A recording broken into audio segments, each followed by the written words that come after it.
Sir जी कराएंगे, ठीक है। परछाई आ रही है। तो ये जीएस का 39 प्रश्न में पहला आप लोग देखिए, ठीक है। पहला प्रश्न है, सभी लोग देखिए। प्रश्न इसमें था कि मगध के निम्नलिखित शासकों को उनके शासन काल के क्रम में रखिए। मगध के जो शासक हैं उनको जो है शासन काल के क्रम में रखना है। तो शासक कौन कौन थे? अब इसको दिया है, क्रम नहीं लगाया, क्रम आपको लगाना है। पहला है बिंदुसार, दूसरा नंबर पे दिया है बिंबिसार, तीसरा नंबर पे कौन दिया है? अशोक, चौथा नंबर पे दिया है अजात शत्रु। क्रम से लगाना है कि पहले कौन शासन किया है, बाद में कौन शासन किया है। तो जैसा कि आप लोग देख रहे हैं, इसमें दो वंशों के शासक हैं। जो लोग नहीं जानते हैं जान लीजिएगा, इसमें दो शासकों है, एक है हर्यक वंश और एक है आपका कौन? मौर्य वंश। वंशों का क्रम देखिएगा तो मगध पर शासन करने वाले 4 महत्वपूर्ण वंश माने जाते हैं, जिसमें पहला कौन है? हर्यक वंश, दूसरा कौन है? शिशुनाग, ठीक है, तीसरा है नंद, चौथा है मौर्य। क्रम से वंश लगाने के लिए आ जाएगा, कभी तो इस तरह लगाएगा, हर्यक, शिशुनाग, नंद और मौर्य। अब इसमें सारे शासकों का लगाने के लिए बोला है। तो अब इसमें आप देखिएगा कि हर्यक वंश का पहला शासक कौन है? बिंबिसार। ये 2 नंबर वाला पहले आएगा, ठीक है। अब बिंबिसार का लड़का कौन है? अजात शत्रु, तो 4 नंबर वाला आ जाएगा इसके बाद, ठीक है। अब इसके बाद इस वंश के शासक है या नहीं है? ये दोनों शासक तो मौर्य वंश के हैं। तो मौर्य वंश के संस्थापक आप देखिएगा तो चंद्रगुप्त मौर्य है, ठीक है। कौटिल्य के साथ मिलकर के घनानंद की हत्या किया था, ठीक है, करवाया गया था या किया था, जो भी है अभी स्पष्ट नहीं है। तो मौर्य वंश के संस्थापक है चंद्रगुप्त मौर्य। तो मैं आपको बताता एक ट्रिक था, एक चंद्र के बाद आपको बिंदु लिखना है। चंद्र बिंदु पता है आपको, इस तरह बनाया जाता है चंद्र बिंदु। तो चंद्रगुप्त का लड़का कौन है? बिंदुसार। फिर बिंदुसार का लड़का कौन है? अशोक। अब इसके बाद देखिएगा 4 नंबर के बाद कौन आएगा? तो बिंदुसार 1 नंबर पे, उसके बाद अशोक आएगा 3 नंबर पे। जो ये वाला विकल्प जो लोग किए हैं, विकल्प में आप देखिएगा सी वाला विकल्प, 2, 4, 1 और 3 जो लोग भी किए हैं उनका सही, ठीक। नोट से है ये प्रश्न, आप देखेंगे नोट में, अभी जल्दी ही किया हूं, नोट में बताया हूं। अब देखिए दूसरा प्रश्न है श्री सैलम जल विद्युत परियोजना, ठीक है। इसमें कुछ एडिशनल जानकारी अगर आपको चाहिए तो लिख लीजिए। अब इसे बिंबिसार का शासन काल पूछ देगा तो 544 ईस्वी पूर्व से 492 ईस्वी पूर्व, ठीक। जो लोग लिखना चाहें 544 ईस्वी पूर्व से 492 ईस्वी पूर्व किसका शासन काल है? बिंबिसार का। हर्यक वंश का संस्थापक माना जाता है। वास्तविक संस्थापक कौन है हर्यक वंश का, इसके लिए विवाद है। पहला बड़ा शासक है ये, इसीलिए इसको संस्थापक मान लिया जाता है। बिंबिसार को हर्यक वंश का संस्थापक माना जाता है। नाग वंश कहते हैं, हरा रंग था इसका। पितृहंता वंश भी कहते हैं इसको, हर्यक वंश को। पिताजी को मार करके या कैद करके शासन कर लेते थे लोग, ठीक है। तो इसमें आप बिंबिसार का शासन काल आप लिख रहे हैं 544 ईस्वी पूर्व से 492 ईस्वी पूर्व, लगभग लिखिएगा, लगभग डेट है सब, ठीक है। 1 साल का आगे पीछे कहीं कहीं किसी प्रकाशन में हो जाता है, ठीक है। तो बिंबिसार का आप लोग शासन क्रम लिख लिए।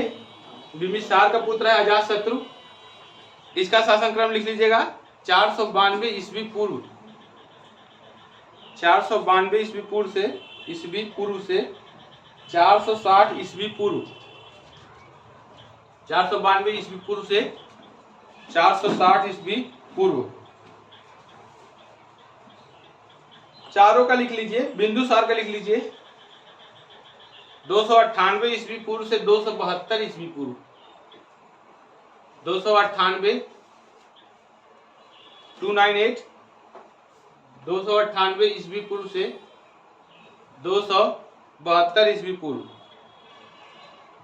अब देखिएगा एक चीज और बिंदुसार के बारे में, इसको अमित्र घात कहा जाता था, मतलब शत्रुओं का नाश करने वाला। अमित्र घात की उपाधि है इसकी, किसकी? बिंदुसार की। इसके बाद लड़का इसका है अशोक। जब ये बिंदुसार शासन क्रम में था तो अशोक गवर्नर था तक्षशिला उज्जैनी वगैरह का। पूछा जाता है कि बिंदुसार के शासनकाल में अशोक कहाँ का गवर्नर था, तो आप लोग नोट में है ही, जिन लोगों को ना पता हो लिख लीजिएगा, तक्षशिला और उज्जैनी। तक्षशिला कहाँ पड़ता है? पाकिस्तान में चला गया। किस महाजनपद की राजधानी थी? गांधार की। तक्षशिला में विश्वविद्यालय था। आप लोग देखेंगे कि पतंजलि, ठीक है, पाणिनि प्लस एक जीवक नामक राजवैद्य था, उस तीनों का संबंध वहीं से माना जाता है। विश्वविद्यालय था पुराना हमारा। इसके बाद मौर्य है, तो मौर्य में अशोक का शासनकाल भी लिख लीजिए। 269 269 269 से 232 ईस्वी पूर्व। आपको बताए थे कि ईसा के जन्म के पहले वाला जो है ईस्वी पूर्व वो घटते क्रम में आता है। कब तक? जब तक 1 ईस्वी ना आ जाए, ठीक है, जब तक 1 ईस्वी ना आ जाए। तो इसमें अशोक का शासनकाल 269 से 232। एडिशनल जानकारियां और बताई जाए, कितना रहने दिया जाए, जैसा आप लोग कहिएगा, ठीक। अगला प्रश्न देख लीजिए, बहुत सारा कुछ है इसमें, मौर्य वंश में या फिर आप देखेंगे हरेक वंश में। अगला अब देखिए, हरेक वंश का अंतिम शासक एक था, उदयन नाम था। उदयन पाटलिपुत्र की स्थापना किया था, ये इंपॉर्टेंट है, ठीक है। आप इसको भी लिख लीजिएगा कि पाटलिपुत्र की स्थापना हरेक वंश का जो शासक है उदयन, उसके द्वारा किया गया था। इसमें अगला प्रश्न आपका पूछा, श्री सैलम जल विद्युत परियोजनाएं, पन विद्युत परियोजनाएं, श्री सैलम। विकल्प में आपका क्या क्या दिया है? तुंगभद्रा, पेन्ना नदी, कृष्णा नदी और गोदावरी नदी। तो आप देखिएगा कि इसमें ट्रिक है एक, तो ट्रिक है इसमें, इन सबका याद करने का एक ट्रिक भी है। उस तरीके से भी आप श्री सैलम का कृष्ण कर सकते हैं, कृष्णा नदी। अब जैसे देखिए इसमें बहुत सारे बांध हैं, सबका देख लीजिए ट्रिक। जो लोग कृष्णा नदी किए हैं श्री सैलम का, उनका सही है, बाकी लोग अपना सही कर लेंगे। तो इसमें आप देखिए ट्रिक है इसका, देखिए श्री कृष्णा है, श्री कृष्णा, तो श्री से हो गया श्री सैलम, बांध है, जल विद्युत परियोजना है। जल विद्युत परियोजना को हाइड्रो इलेक्ट्रिक प्रोजेक्ट भी कहते हैं अंग्रेजी में। यदि हाइड्रो इलेक्ट्रिक प्रोजेक्ट लिख करके आए तो मतलब जल विद्युत परियोजना। जल विद्युत परियोजना क्या होती है? जल को रोका जाता है, बांध बना करके टरबाइन के ऊपर गिराया जाता है, जल की गतिज ऊर्जा से विद्युत ऊर्जा बनती है। फिर जो पानी इकट्ठा होता है कहीं तालाब में इकट्ठा करके मत्स्य पालन वगैरह किया जाता है, सिंचाई वगैरह, या नहरें निकाल दी जाती हैं उस स्थान पर जहाँ सूखा बार बार पड़ता है। तो कई चीजें इससे होती है, इसीलिए बहुउद्देशीय कहते हैं। एक उद्देश्य नहीं, सिर्फ विद्युत उत्पादन करना उद्देश्य नहीं है, जल का संरक्षण भी है, सिंचाई के लिए भी है, मत्स्य पालन वगैरह भी है। तो श्री सैलम में जल विद्युत परियोजना या हाइड्रो इलेक्ट्रिक प्रोजेक्ट, तो आप देखिएगा श्री से श्री सैलम हो गया और कृष्ण से हो गया कृष्णा नदी।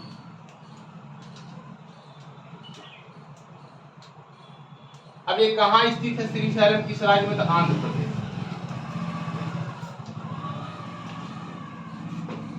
आंध्र प्रदेश में यह स्थित है, आप लोग लिख लीजिएगा। और एक है देख लीजिए, कृष्णा भगवान जी क्या करते हैं? माटी खाते हैं। तो कृष्णा माटी खाते हैं,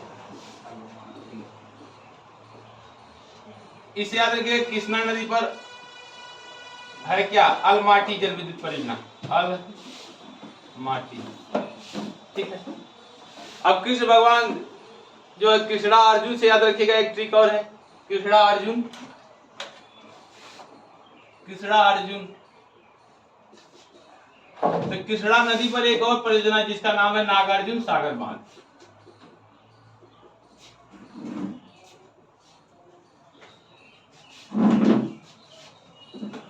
नागार्जुन सागर बांध, तीनों आप याद रखिएगा, श्रीशैलम, अलमाटी, नागार्जुन सागर बांध, तीनों किस पर है? कृष्णा नदी पर। अब ये कृष्णा नदी, जो ये कृष्णा नदी पर ये श्रीशैलम है, ये कभी कभी जिला पूछ देता है कि आंध्र प्रदेश के किस जिले में है। ठीक है, तो आंध्र प्रदेश का एक जिला है कुरनूल, क्या इसी को करनाल कहते हैं? कुरनूल एक जिला है, थोड़ा दक्षिण भारत का नाम है। तो कुरनूल जिला में ये श्रीशैलम परियोजना है, ध्यान रखिएगा, आपसे जिले का नाम भी पूछेगा। तो श्रीशैलम क्या बताइएगा? कुरनूल जिला।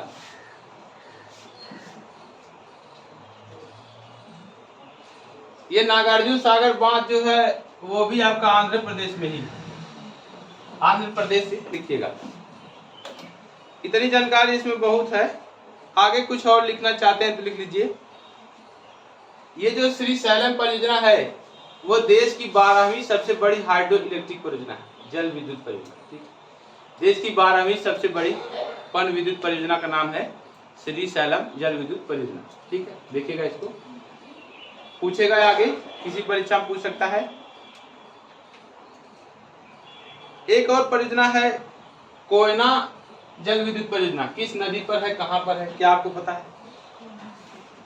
कोयना नदी बहती है महाराष्ट्र में, तो ये लिख लीजिएगा कि कोयना जल विद्युत परियोजना या कोयना बांध, कोयना जल विद्युत परियोजना,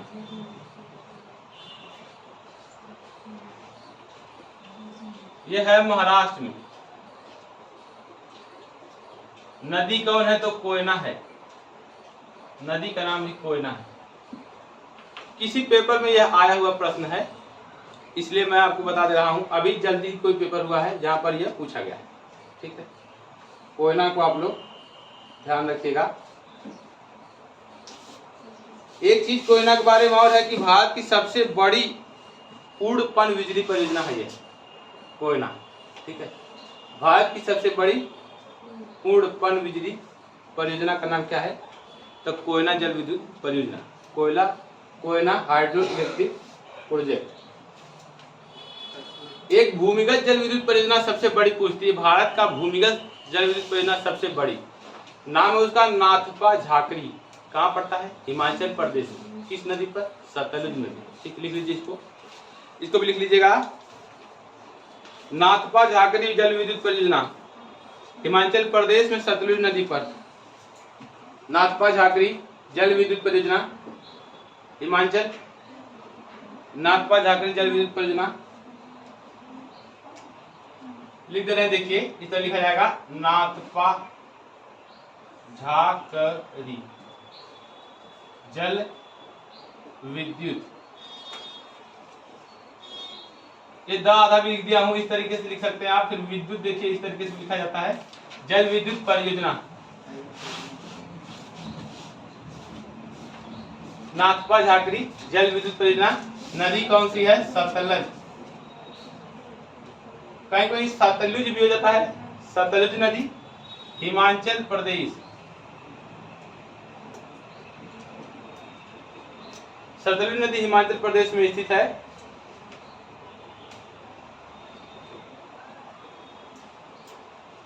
देखिए, इसका पूछा जाता है कि यह नाथपा झाकरी परियोजना देश को समर्पित कौन किए थे? प्रधानमंत्री का नाम किसी राज्य की परीक्षा में, सिविल की परीक्षा में आया है।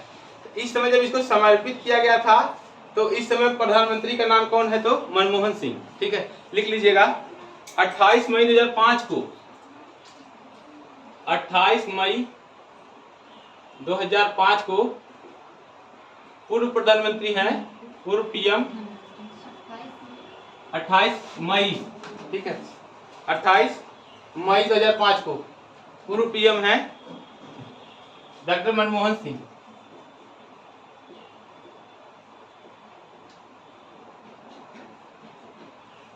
इनके द्वारा राष्ट्र को समर्पित किया गया था ये परियोजना, नाम है नाथपा झाकरी।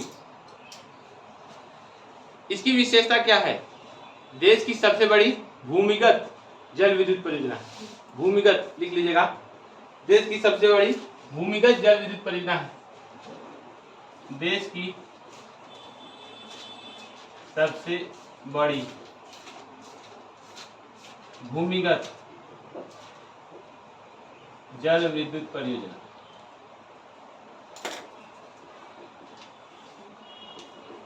अब ये सतलज नदी किसकी सहायक नदी है? सारा नदियां जाकर, सारी नदियां चिनाब से मिलती हुई जाके मिलती हैं, चिनाब नदी अंत में जाकर मिल जाती है सिंधु नदी में। ठीक है। भारत में किस दर्रे से प्रवेश करती है? सिकिला। किस राज्य में प्रवेश करती है? हिमाचल प्रदेश। ठीक है। आप चाहे तो लिख लीजिए इस बात को भी, सिकिला दर्रा से हिमाचल प्रदेश में प्रवेश करती है। भूमिगत जल विद्युत परियोजना का मतलब ये कि जैसे ये होता है कि जमीन के अंदर जल संरक्षण या विद्युत उत्पादन या फिर टारबाइन जमीन के अंदर डाली जाती है। ठीक है। उसी के ऊपर जल गिर रहा है। कुछ क्या है, टारबाइन का फाउंडेशन जमीन के इस जमीन के लेयर से ऊपर रहता है। मान लीजिए जमीन का लेयर है तो इसके ऊपर टारबाइन का फाउंडेशन बना है और टारबाइन का फाउंडेशन नीचे हो जाता है। यही है इसमें अंतर, विशेष और कुछ नहीं। बाकी सारी चीजें वही है, नहरें भी निकलेंगी, जलाशय भी बनेगा। फिर आप देखेंगे आगे चल करके इंदिरा सागर हरिकुंड बैराज से इंदिरा सागर नहर निकलती है जो जाती है राजस्थान में, जहां पर भाखड़ा नागल संयुक्त परियोजना है। भाखड़ा और नागल दो अलग अलग बांध है, इसको ध्यान रखिएगा। हिमाचल प्रदेश और जो है कि आप देखेंगे पंजाब की संयुक्त परियोजना है भाखड़ा और नागल। ठीक है। गुरदुई बांध है सबसे बड़ा, ध्यान रखिएगा इसको। सतलज की सहायक नदी भी पूछी जाती है, क्या मारिएगा? ब्यास नदी। ठीक है। सतलज की सहायक नदी ब्यास नदी लिख लीजिए अगर नहीं आ रहा तो भारत की सबसे बड़ी लंबी नहर, कृत्रिम नहर भी मानी जाती है इंदिरा सागर नहर। ठीक है। जो भाखड़ा नागल या सतलुज नदी या फिर सतलुज ब्यास के संगम से निकलती हुई राजस्थान में सूखे वाले क्षेत्र में सिंचाई करती है। ठीक है। इसको ध्यान रखिएगा। इसमें ज्यादा डीप जाएंगे तो आगे नहीं बता पाएंगे, आगे आगे बढ़ जाइए आप थोड़ी। अगला प्रश्न है, छोड़ दीजिए, अगला देखिए। इसमें प्रश्न है, जादूगोड़ा की खदानें किस लिए प्रसिद्ध हैं? विकल्प है आपका, प्रश्न था जादूगोड़ा की खदानें किस लिए प्रसिद्ध हैं? विकल्प है आपका लौह अयस्क, यूरेनियम, सोना, माइका के भंडार। चारों विकल्पों में जो सही है वो है यूरेनियम। ठीक है। ये जादूगोड़ा की खदान कहाँ पाई जाती है? सिंह भूमि या सिंह भूम, सिंह भूम या सिंह भूमि, झारखंड। ठीक है। जिनका जो लोग भी यूरेनियम लगाए हैं उनका सही है, बाकी लोग अपना सही कर लीजिएगा। जादूगोड़ा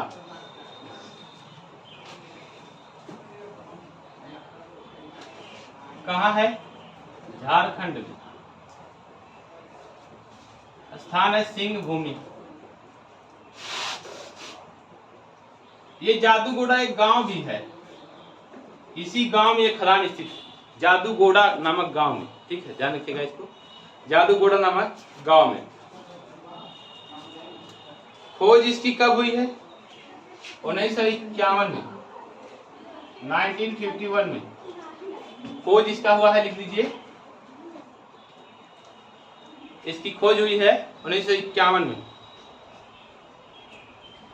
और देश का पहला यूरेनियम भंडार भी है यह, पहला है देश का, भारत का पहला यूरेनियम भंडार जो खोजा गया है। भंडार या खदान, यूरेनियम खदान जो खोजी गई है, पहली बार यही खोजी गई है 1951 में। ठीक है। कुछ प्रसिद्ध खदानें और है झारखंड में, आप लोग लिखना चाहें तो लिख लीजिए। लिखिए तुरामडीह, एक है तुरामडीह, तुरामडीह यूरेनियम खदान झारखंड में ही स्थित है। एक है भटीन, ये सारी यूरेनियम खदानें हैं। तुरामडीह, भटीन, ये सारी यूरेनियम खदानें हैं। कहां पर? झारखंड में। एक है बगजाता,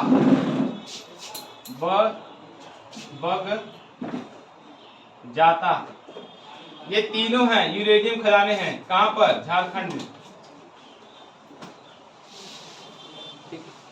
तीनों यूरेनियम खदानें कहां पर स्थित हैं? झारखंड में। एक और प्रसिद्ध खान है जिसको ऐसा माना जाता है कि उसमें अगर शोध किया जाए तो विश्व की सबसे बड़ी संचित यूरेनियम निधि हमको मिल सकती है। पर अभी ये विवाद का है, बहुत सारी किताबों में छप भी गया है कि विश्व की सबसे बड़ी संचित यूरेनियम खदान तो भारत में है, आंध्र प्रदेश। आप लोग अभी पूर्णतः कंफर्म नहीं है ये प्रश्न, पर खान का नाम इम्पोर्टेंट है, इसको लिख लीजिए। आइए, तुमापल्ले, तुमालपल्ली यूरेनियम भंडार कहाँ है? तो आंध्र प्रदेश। ठीक है, इसको आप लोग लिखिए, तुमालपल्ले, तुमा उरला है, फिर पर आरल है, तुमालपल्ले। ठीक है, आंध्र प्रदेश में है। अगला प्रश्न चलिए। ठीक है, अगला प्रश्न इसमें देखिए, अब लिख लीजिए इसको। अगला प्रश्न तुमालपल्ले है यूरेनियम भंडार आंध्र प्रदेश में। ये है तुरामडी, भटनी, बगजात, ये तीनों एक साथ झारखंड में पाए जाते हैं। ठीक, और ये हमारा जादूगोड़ा का था खदान, वो सिंह भूमि झारखंड में, स्थापना 1951 में। इसकी विशेषता ये है कि भारत की पहली यूरेनियम खदान है। ये प्रश्न आया है कि भारत की पहली यूरेनियम खदान का नाम बताइए। क्या बताएंगे? जादूगोड़ा। अगला प्रश्न है आपका, देखेंगे अर्थशास्त्र से है, आर्थिक योजना निम्नलिखित में से किस अर्थव्यवस्था की एक आवश्यक विशेषता है? ठीक है, आर्थिक योजना। आर्थिक योजना का क्या मतलब है? आगे साल भर के लिए या 5 साल के लिए, 2 साल के लिए, 4 साल के लिए आप प्लानिंग बना लेते हैं कि इतनी व्यवस्थाएं हमको करनी है, या देश में इतना कल्याणकारी काम या इतनी चीजें हमको करनी है, संसाधन का नियोजन, पुनर्नियोजन इतना हमको करना है। सबसे पहले ये विचार किस देश से लिया गया है? तो आप सभी को पता है, सोवियत रूस, USSR। ठीक है, तो सोवियत रूस का अस्तित्व 1991 तक था, 1991। इसके बाद उसके स्थान पर उत्तराधिकारी कौन है? रूस है। साथ में 14 देश, 15 देश मिलाकर के समूह हो गया है। ठीक है, 1991 में। तो ध्यान रखिएगा कि जो आर्थिक नियोजन या आर्थिक योजना है, ये समाजवादी अर्थव्यवस्था की विशेषताएं। ठीक है, इसमें विकल्प दिया है समाजवादी, पूंजीवादी, दोहरी, मिश्रित अर्थव्यवस्था। समाजवादी व्यवस्था वो है जिसमें सरकार का प्रत्यक्ष नियंत्रण है, सारे सोशल वेलफेयर, कल्याणकारी काम, कंपनियां वगैरह सब कुछ सरकार की निगरानी में ज्यादातर होती है। पूंजीवादी व्यवस्था वो है कि जो market, demand and supply.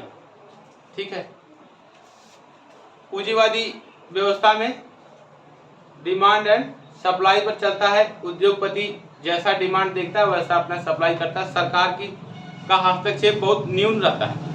Police सेवा वगैरह को छोड़कर सरकार बहुत कम हस्तक्षेप करना चाहती है। Minimum governance. ठीक है, इसमें आपका उत्तर है समाजवादी। थोड़ा सा और विशेषता लिख लीजिए समाजवादी अर्थव्यवस्था का।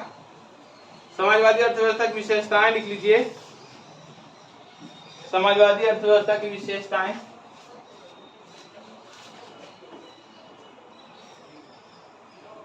दो चार विशेषताएं लिख लीजिए, विकल्प में आपको पूछा जाएगा।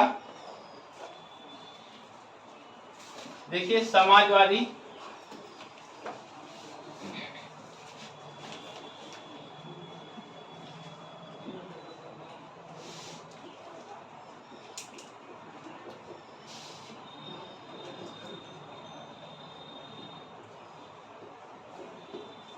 विशेषताएं पहला लिखिए, सामूहिक स्वामित्व, मतलब सारी चीजें सरकार या सार्वजनिक रूप से होती है। जैसे सार्वजनिक बसें हैं, सार्वजनिक कोई कंपनी है। ठीक है, तो क्या है?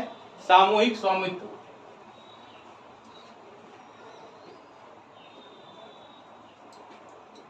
ये इसकी विशेषता है समाजवादी अर्थव्यवस्था की। दूसरी क्या है? दूसरी क्या है? आर्थिक राजनैतिक समानता। आर्थिक कोशिश की जाती है, आर्थिक सामाजिक समानता बनाने की कोशिश करती है सरकार। आर्थिक समान, जो लोग ज्यादा धनी होते हैं उन पर टैक्स लगाया जाता है ज्यादा, जो लोग कम धनी होते हैं उनको रियायत दी जाती है। ये समाजवादी अर्थव्यवस्था की विशेषता है। ठीक, अब जो समाजवादी की विशेषता भी जिसके अंदर है और पूंजीवादी की विशेषता भी जिसके अंदर है वो है मिश्रित अर्थव्यवस्था, जहाँ सरकार भी काम कर रही है कुछ और कुछ काम कर रहे हैं प्राइवेट सेक्टर। हमारा देश मिश्रित अर्थव्यवस्था के अंतर्गत आता है। आप देखिए आश्चर्य की बात यह है कि पूरे विश्व में कोई ऐसा देश नहीं जो पूर्णतः समाजवादी या पूर्णतः पूंजीवादी है। सारे देश मिश्रित वाली रेखा में आ रहे हैं, क्योंकि सरकार का हस्तक्षेप न भी रहे तभी देश बर्बाद हो जाता है, अब प्राइवेट कंपनियों का हस्तक्षेप न भी रहे तभी देश बर्बाद हो जाता है। दोनों चीजों की हमको जरूरत है। भारत एक मिश्रित अर्थव्यवस्था वाला देश है, आप चाहे तो इसको लिख लीजिएगा। इसकी तीसरी विशेषता है आर्थिक नियोजन।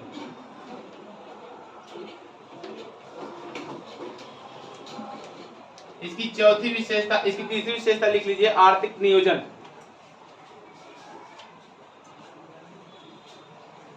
यह है समाज कल्याण।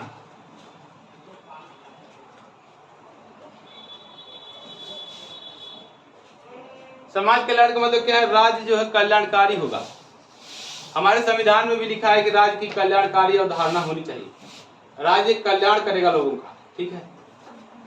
तो ये भी इसकी एक विशेषता है। इसमें आगे आइए, अगला प्रश्न है इसमें, भारतीय डिजिटल अर्थव्यवस्था के संदर्भ में JAM का क्या अर्थ है? एक बार लेक्चर में बताए थे इसको, किसी नोट में ये नहीं होगा या फिर लिखा भी गया होगा कहीं कहीं। JAM से है आपका जन धन, आधार और मोबाइल। ये प्रत्यक्ष लाभ अंतरण योजना है। जन धन, आधार और मोबाइल, सबका एक खाता होगा, सबका एक आधार नंबर होगा और सबका एक मोबाइल नंबर होगा।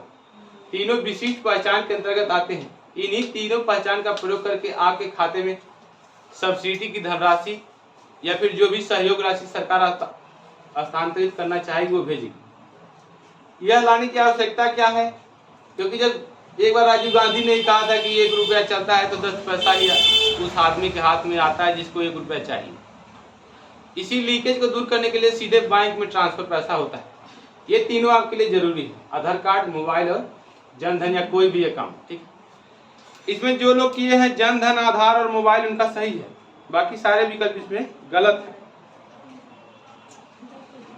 अब देखिए क्या ये वित्तीय समावेशन का एक अभियान है, ठीक है, जिसके तहत जन धन खाते खोला गया था बहुत तेजी से। मेरा खाता भाग्य विधाता टैगलाइन था इसका, ठीक है, मेरा खाता भाग्य विधाता जन धन योजना का टैगलाइन था। इसके तहत सरकार ने क्या किया कि बहुत तेजी से 0 बैलेंस पर जन धन अकाउंट खुलवा दिए। प्लस क्या है, इस जन धन खाते की विशेषता है कि 5,000 रुपए ओवरड्राफ्ट इसमें आप कर सकते हैं। आपके खाते में 1 भी रुपया नहीं है, फिर भी आप 5,000 रुपया निकाल सकते हैं, वो ब्याज रहित रहेगा।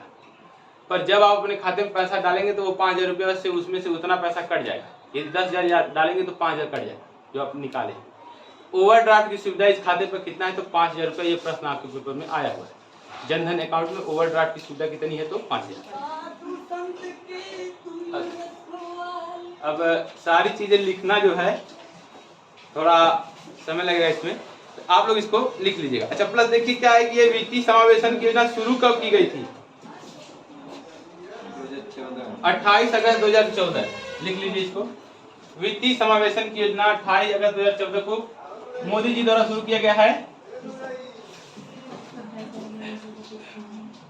वित्तीय समावेशन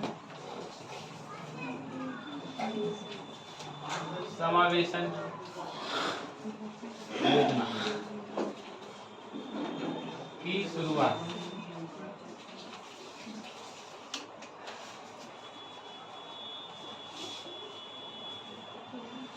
कब किया गया है? 28 अगस्त 2014। अब वित्तीय समावेशन क्या है? वित्तीय समावेशन का मतलब ये है कि वित्त व्यवस्था तक सबकी पहुंच हो, आसानी से आप लोन प्राप्त कर सकें, आसानी से आप सब्सिडी प्राप्त कर सकें। पहले क्या होता था, छात्रवृत्ति का लेने के लिए बहुत जगह सोर्स लगाना पड़ता था। जो है आपकी राशन कार्ड की सब्सिडी, गैस की सब्सिडी, ये सब बहुत कई प्रकार के लोगों से गुजरते हुए आती थी और बहुत कम मिल पाती थी या बहुत सारी धांधली का शिकार होती थी। तो जो वित्तीय तंत्र है उसमें प्रत्येक व्यक्ति की सहभागिता बहुत आसानी से हो जाए, यही इसकी परिभाषा है वित्तीय समावेशन योजना, ठीक है। गरीब से गरीब या अमीर सभी व्यक्ति का पहुंच जो है, जो अर्थतंत्र है देश का, उसमें जल्दी से हो जाए। इसीलिए ये टेक्नोलॉजी के माध्यम से एक योजना शुरू की गई। इसमें आप लोग एक चीज और इसमें पूछता है कि आपके आधार कार्ड में कितना डिजिट है। आधार नंबर में 12। ठीक है, ध्यान रखिएगा, आपके आधार नंबर में 12 डिजिट है। ठीक है, 12 अंक है आपके आधार कार्ड में। यह आधार योजना जो है, इसका विधेयक लोकसभा से पारित कब हुआ था? यह प्रश्न भी पेपर में आपके आया है। तो 2016 में, ध्यान रखिएगा, इसको लिख लीजिए इस बात को। 11 मार्च 2016 को आधार विधेयक, आधार अधिनियम, आधार अधिनियम, उससे पहले ही सर आधार कार्ड बनने शुरू हो गए। हाँ, पर पास जब हुआ था लोकसभा में, इसका डेट और विकल्प में ये उत्तर सही भी था।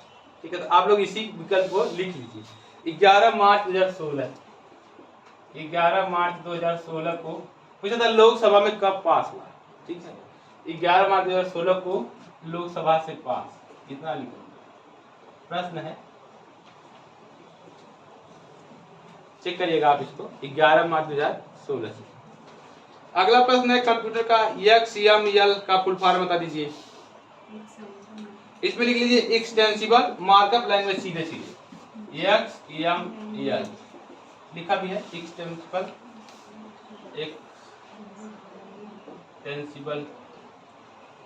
Extensible markup language. XML का फुल फॉर्म है, ये लैंग्वेज है, जैसे ये HTTP के माध्यम से कुछ डाटा संरक्षण वगैरह में इसका उपयोग किया जाता है, XML।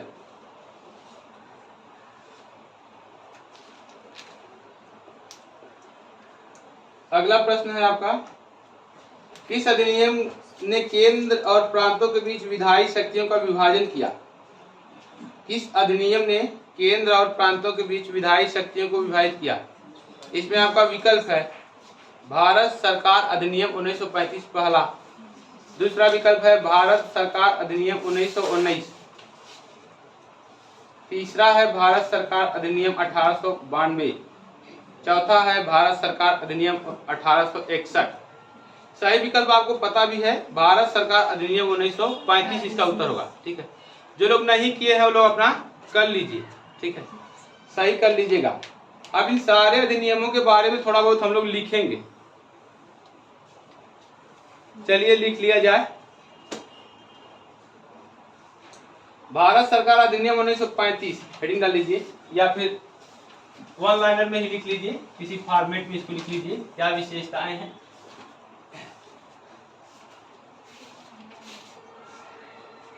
सबसे प्रमुख विशेषता इसकी क्या है कि इसी के अंतर्गत RBI की स्थापना हुई थी। आप ध्यान रखिएगा, हट रहे हैं, अभी लिखने के बाद हट जाएंगे। भारत सरकार अधिनियम, सुन भी सकते हैं आप, मान लीजिए बोल भी तो रहा हूं 1935, सुन भी लीजिएगा। ठीक, भारत सरकार अधिनियम 1935,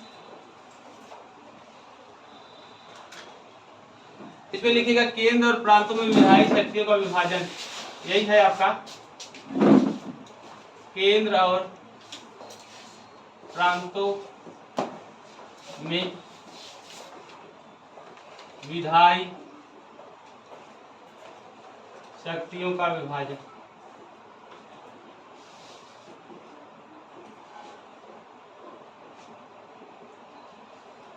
देख लीजिए, केंद्र और प्रांतों में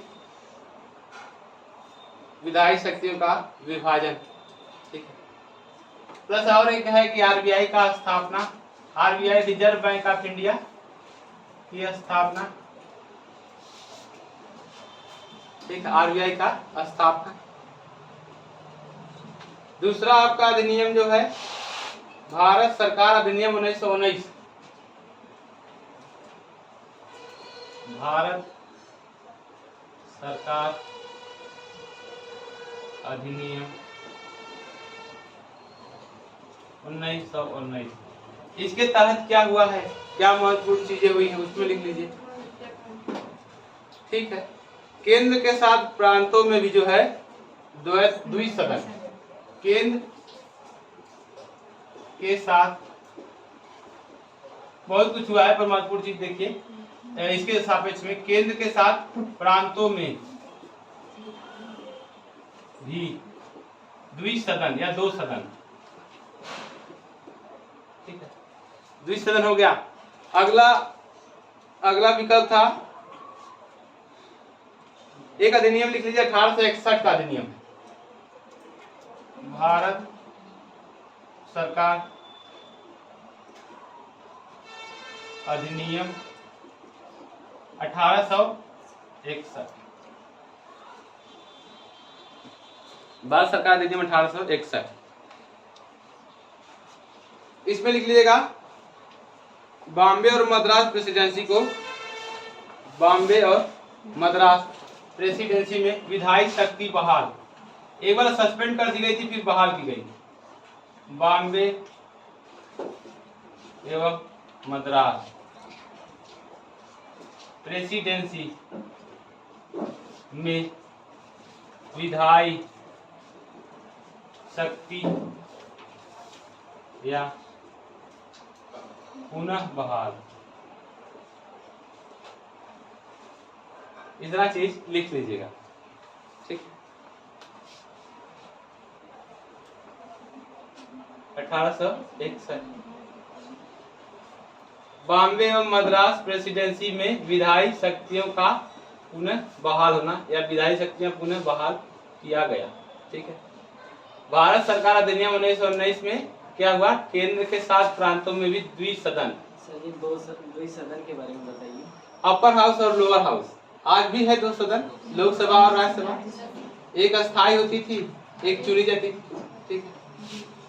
अब ये आधुनिक इतिहास में पूरा इसको बताएंगे, आप देखेंगे 1919 में क्या है, 1909 और 1919, ठीक है। एक बार जब मिंटो फ्रेश ट्रॉफी खरीदेंगे आप तभी तो इसको चबाएंगे, तो मान लो मिंटो सुधार दिया 1909 है, अब मॉन्टेग्यू चेम्सफोर्ड सुधार बोलते हैं 1919।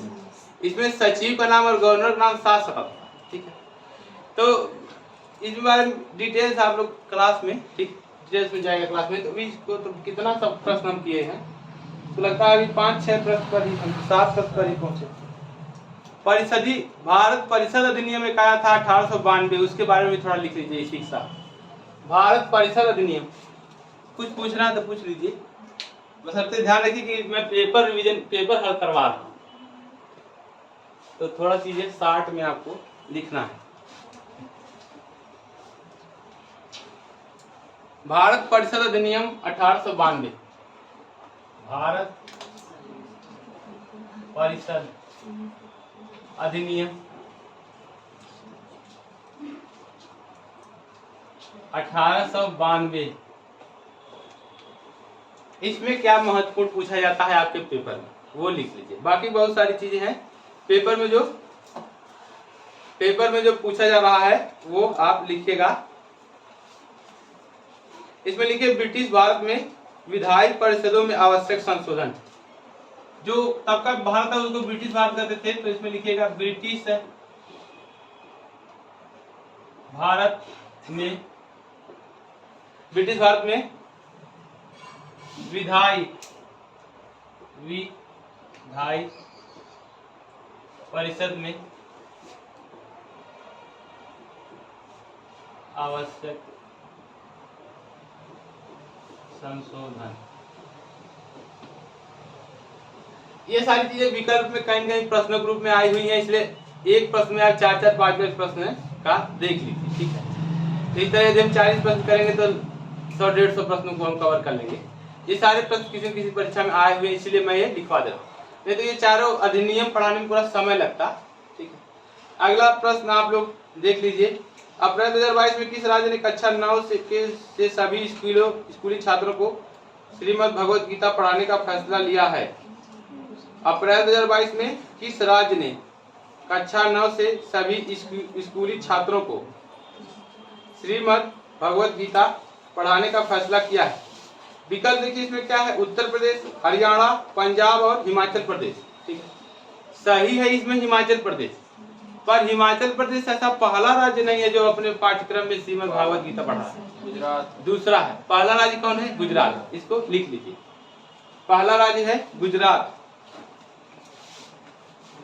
राज्य जो है, पहला राज्य जो स्कूली पाठ्यक्रम में श्रीमद् भागवत गीता को शामिल किया है वो है गुजरात। दूसरा राज्य जो स्कूली पाठ्यक्रम में भगवत गीता को शामिल किया है वो है हिमाचल प्रदेश। ठीक है,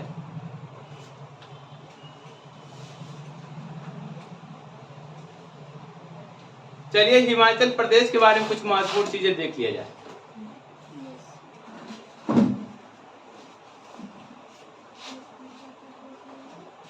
हिमाचल प्रदेश के बारे में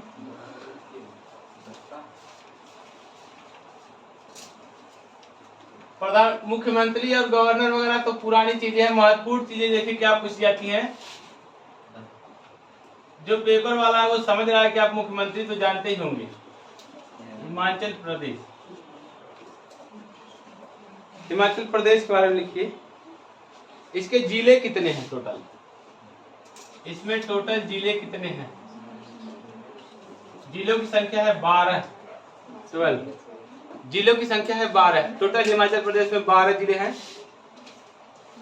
लोकसभा सीटें कितनी हैं? 4।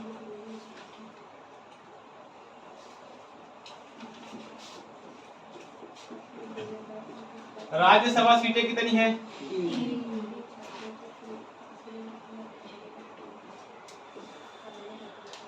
विधानसभा सीटें कितनी हैं?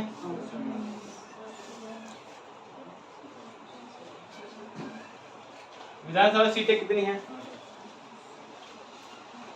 विधानसभा सीटें आपकी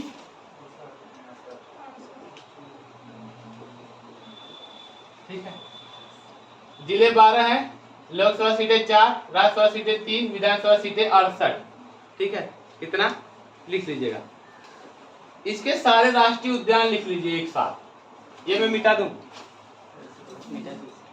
सारे राष्ट्रीय उद्यान, सारे राष्ट्रीय उद्यान इसके एक साथ लिख लीजिए।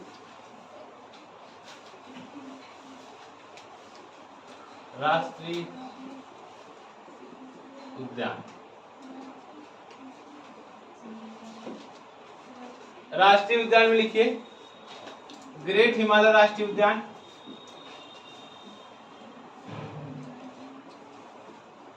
Great Himalaya national park,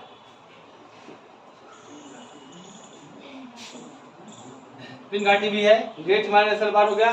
pin valley या पिन घाटी, पिन वैली नेशनल पार्क। ठीक है, इसके बाद कौन है? इंदर किला। इंदर किला ये नया है, पूछा भी गया है। इंदर किला मतलब चर्चित नहीं है नेशनल पार्क। इंदर किला नेशनल पार्क के बाद कौन है? खीर गंगा, खीर गंगा नेशनल पार्क। इसके बाद कौन है? सिंघलबाड़ी, सिंघलबाड़ी नेशनल पार्क। सिंघलबाड़ी नेशनल पार्क कितने इंपॉर्टेंट है। इसके बाद जीआई टैग, इसको जो जीआई टैग इसका हिमाचल प्रदेश का है। किन चीजों में इसको जीआई टैग मिला है? हिमाचल प्रदेश को कितनी चीजों में जीआई टैग मिला है इसका लिख लीजिए। कांगड़ा पेंटिंग,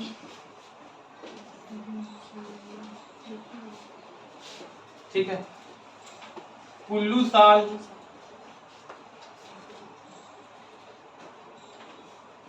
कुल्लू साल। इसके बाद है चंबा रूमाल, ठीक है। जीआई टैग मिला है कांगड़ा पेंटिंग, कुल्लू साल और चंबा रूमाल।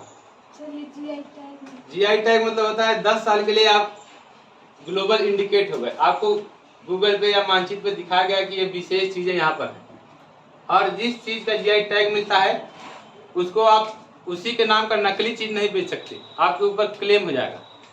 और यदि आप उसी तरीके का जीआई टैग जैसी चीजें बना रहे हैं तो फिर उसको टैक्स या उसको कुछ लाभ देना पड़ेगा जो ओरिजिनल में उसको बनाया था, ठीक है।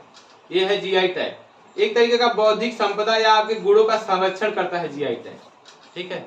ध्यान रखिएगा, इसको 10 साल के लिए होता है जीआई टैग। बहुत सारी चीजों को जीआई टैग मिला है। अभी देखिएगा यहाँ का मखाना या लावा है, बिहार का मिथिला का मखाना या लावा। आप ध्यान दीजिएगा कि उत्तर पूरे भारत में जो लावा है उसका 90% उत्पादन बिहार करता है, ठीक है, जाने के लिए। बाकी 10% में सारे राज्य हैं, ठीक है। मिथिला मखाना बोलते हैं, मखाना मतलब लावा, जो मेवा में सफेद कलर का होता है, आप लोग तालाब में। बहुत सारी चीजें हैं। अभी सबसे पहले जीआई टैग किसको मिला था? दार्जिलिंग की चाय। देखिए याद रखिएगा, एक ट्रिक है कि पहले 4 कप चाय लाइए, ठीक है, पहले 4 कप चाय लाइए। 4 कप का मतलब 2004, और चाय का मतलब दार्जिलिंग का चाय। दार्जिलिंग के चाय को भारत में पहला जीआई टैग 2004 में मिला था। इसको लिखिए, सन पूछता है, ठीक है, सन 2004 लिखिएगा, ठीक। 2000 या 2001 में जीआई टैग का अधिनियम भी आया था, इस बात को ध्यान रखिएगा। 2004 में सबसे पहले भारत में दार्जिलिंग की चाय को जीआई टैग मिला था। दार्जिलिंग कहाँ स्थित है? असम में कि पश्चिम बंगाल में? पश्चिम बंगाल में। हमेशा इस बात को ध्यान रखिएगा, ठीक है। आगे प्रश्न आगे बढ़ जाएगी इसमें।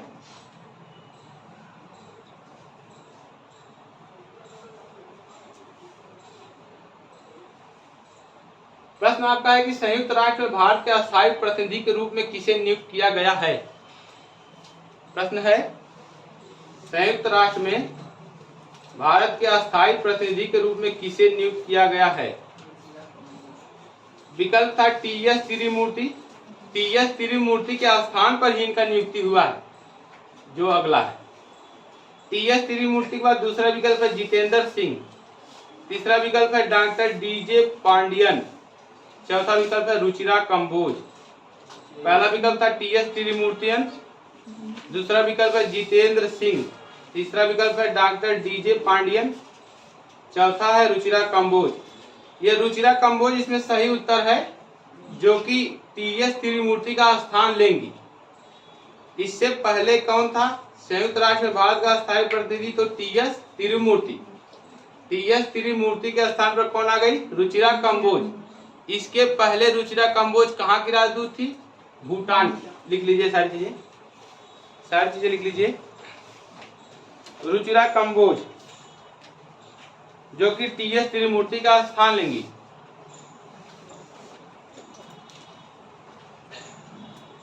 रुचिरा कंबोज जो कि टीएस तिरुमूर्ति का स्थान लेंगी, संयुक्त राष्ट्र में भारत के अस्थायी प्रतिनिधि नियुक्त की गई हैं।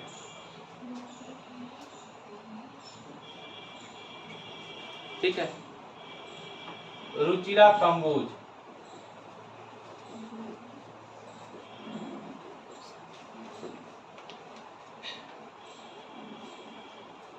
इसके किसके स्थान पर? टीएस तिरुमूर्ति। टीएस तिरुमूर्ति का स्थान लेंगे। इसके पहले कहा थी तो भूटान की राजदूत थी, इसको आप लिख लीजिएगा, भूटान की राजदूत थी।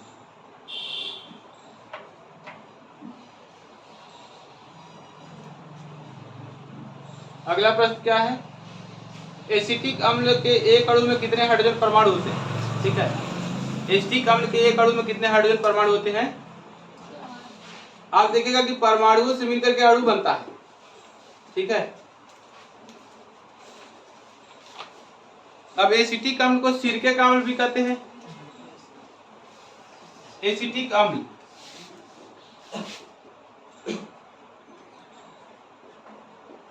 आप सूत्र देखिए इसका क्या होता है? CH3 3OO। परमाणु पूछा तो 3 यहाँ है, 1 यहाँ है। ठीक है, इसमें कितने 4 परमाणु? हाइड्रोजन के कितने परमाणु हैं? हाइड्रोजन के परमाणु हैं 4। ठीक है, इसको ध्यान रखिएगा। इसी सूत्र को इस तरह भी लिख दिया जाता है कहीं कहीं C2H4। ठीक है, C2H4 C2H4O2 इस तरीके से कहीं कहीं लिख दिया जाता है बहुत सारी परीक्षाओं में। कुछ लोग कह रहे हैं ग्रुप डी में एक बार इस तरह लिख दिया था, सारे लोग विकल्प ही खोजते रह गए कहाँ गया। इस तरीके से होता है, पर ये वाला सूत्र भी ध्यान दीजिएगा, आजकल यह भी लिख दे रहा है। ठीक है, सिरके में पाया जाता है, सबको पता है, चाहिए तो लिख लीजिए, सिरके में पाया जाता है। इसका एक अलग नाम भी है, इसको बोलते हैं एथेनोइक अम्ल।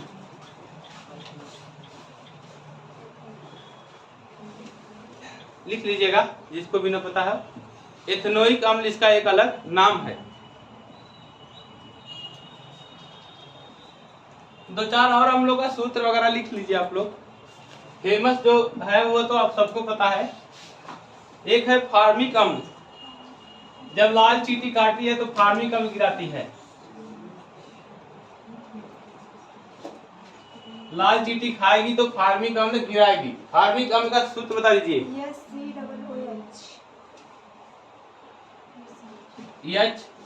HCOO।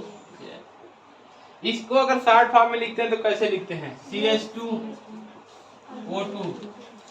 शॉर्ट फॉर्म इसका ये लिख देते हैं। ठीक है, ये भी आप लोग लिख लीजिए। ठीक, एक है जो मक्खन से बने हुए पदार्थों में, मक्खन से जो भी खाने वाला चीज बनता है जिसमें मक्खन पड़ता है, उसमें एक अम्ल पाया जाता है। ये प्रश्न आया है जिसका नाम है ब्यूट्रिक अम्ल। इसका सूत्र आप लोगों को पता है, देखिए ब्यूट्रिक अम्ल। ये प्रश्न चर्चित है। मक्खन से जो डिब्बाबंद चीजें बनती हैं उसमें ब्यूट्रिक अम्ल पाया जाता है। ठीक है, ब्यूट्रिक अम्ल लिख लीजिए। CH3 है, ब्रैकेट में CH2 का ट्वाइस है, CH3 CH2 का ट्वाइस COOH। ये है ब्यूट्रिक अम्ल। मक्खन से बने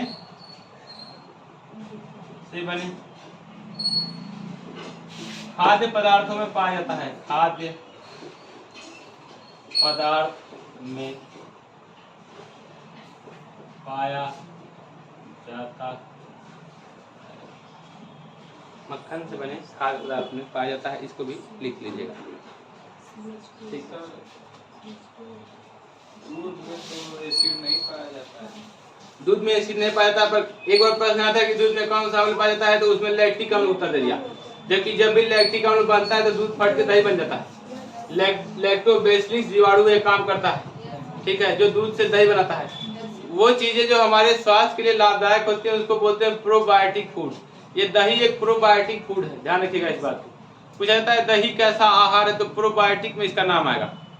तो अब वो लैक्टिक अम्ल मान लिया जाता है कि दूध में भी है, वैसे दही में पाया जाता है। दूध में जैसे ही अम्ल की मात्रा आएगी फिर दूध नहीं रह जाएगा, वो फट के दही बन जाएगा। ठीक, लैक्टोस लैक्टिक वसा से संबंधित है ये। ठीक है, वसा किण्वन वगैरह से बनता है। इतनी चीजें इसमें लिख लीजिएगा। प्रॉपर क्लास में से चलेगा, आगे बढ़ जाएगी थोड़ा सा। इसमें जल्दी खत्म कर ले, हम लोग टाइम बहुत दे रहे हैं। दृष्टिबाधित लोगों के लिए देश का पहला रेडियो चैनल जिसका नाम रेडियो अच्छ है, किस शहर में शुरू किया गया? ठीक है, ठीक है, प्रश्न है आपका। दृष्टिबाधित लोगों के लिए देश का पहला रेडियो चैनल जिसका नाम रेडियो अच्छ है, किस शहर में शुरू किया गया है, लॉन्च किया गया है? नागपुर इसका उत्तर है। विकल्प में था दिल्ली, नागपुर, इलाहाबाद, आगरा। नागपुर इसका उत्तर मान लीजिएगा। आगे बढ़ते हैं, ठीक है, आगे बढ़ जाइए। अगला क्वेश्चन है, अप्रैल 2022 में पेरू के विदेश मंत्रालय द्वारा सर्वोच्च नागरिक पुरस्कार किसे प्रदान किया गया? सर्वोच्च नागरिक पुरस्कार किसे प्रदान किया गया? विकल्प में था तरडी गोयल, दूसरा विकल्प है प्रभात पटनायक, तीसरा विकल्प है नीलामणि फूकान, चौथा है अर्देशियर बी के दुबास। मुंबई में के हैं ये अर्देशियर बी के दुबास, इन्हीं को मिला है। विकल्प में जो सही है, अप्रैल 2022 में पेरू के विदेश मंत्रालय द्वारा सर्वोच्च राजनयिक पुरस्कार किसको मिला है? तो उत्तर है अर्देशियर वी के दुबास। ठीक है, अर्देशियर वी के दुबास।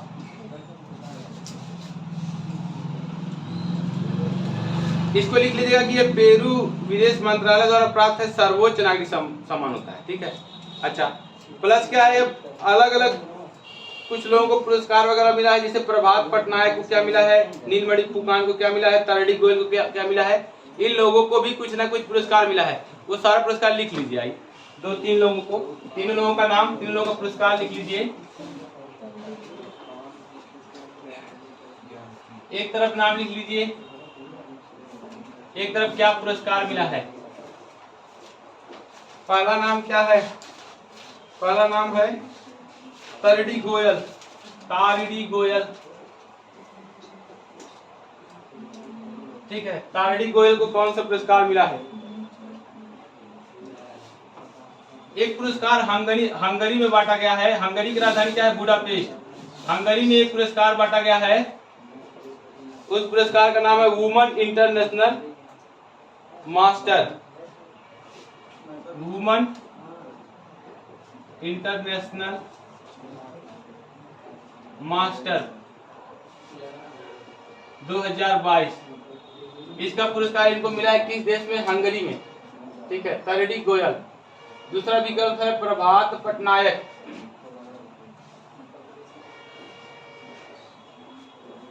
ये प्रभात पटनायक एक अर्थशास्त्री हैं। पूछा गया है कि प्रभात पटनायक क्या है, तो आप अर्थशास्त्री मारिएगा। इनको कौन सा मिला है? मैल्कम अर्देशियर।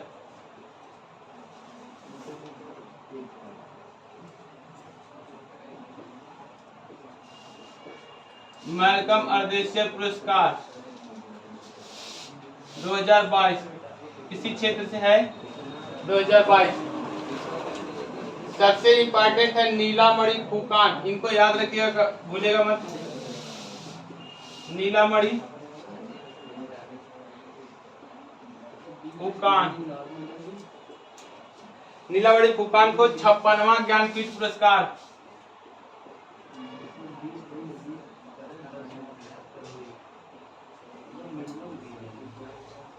ज्ञानपीठ पुरस्कार किसको मिला है? तो नीलामणि फुकान 56वां ज्ञानपीठ पुरस्कार। एक चीज ध्यान रखिएगा कि 56वां ज्ञानपीठ पुरस्कार का आयोजन किस राज्य में हुआ है? क्या आपको पता है 56वां ज्ञानपीठ पुरस्कार का आयोजन किस राज्य में हुआ है? वो राज्य था असम।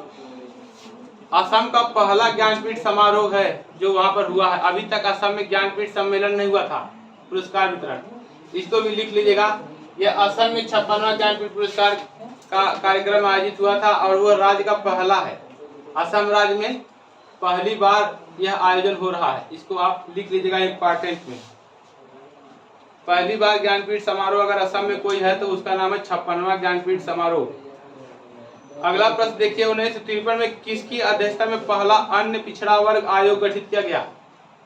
ठीक है, 1953 में किसकी अध्यक्षता में पहला अन्य पिछड़ा वर्ग आयोग गठित किया गया? विकल्प में है के शेट्टी, हरदेकर मंजप्पा, काका कालेकर, जोवाचीम अल्वा। ये बहुत फेमस प्रश्न है। 1853 में सबसे पहला ओबीसी आयोग का गठन किया गया था काका कालेकर। इसने रिपोर्ट प्रस्तुत किया था 1955 में, ध्यान रखिएगा। इसलिए इसको काका कालेकर आयोग 1955 के नाम से जाना जाता है। ठीक है, याद करने का तरीका कैसे है? काका में काका दोबारा रिपीट हो रहा है, 55 में 5 दोबारा रिपीट हो रहा है। ठीक है, तो गठन इसका पूछा गया तो 53 में रिपोर्ट प्रस्तुत किया है, 55 में 3200 प्रकार के ओबीसी जातियों को बताया था। इसे छोड़िए, मुख्य चीज इसमें लिख लीजिए आपकी काका कालेकर, इसमें उत्तर है। काका कालेकर उत्तर है। थोड़ा सा इसमें लिखिए, भारत का पहला ओबीसी आयोग था। ये भारत का पहला ओबीसी आयोग था। पूछा जाएगा अगर भारत का पहला ओबीसी आयोग तो काका कालेकर का नाम आएगा। भारत का पहला ओबीसी आयोग काका कालेलकर आयोग 1955। ठीक है, स्थापना 53 हुई थी, ध्यान रखिएगा। इसकी नियुक्ति कब हुई थी? तो 29 जनवरी 1953 इसकी शुरुआत हुई थी। गठन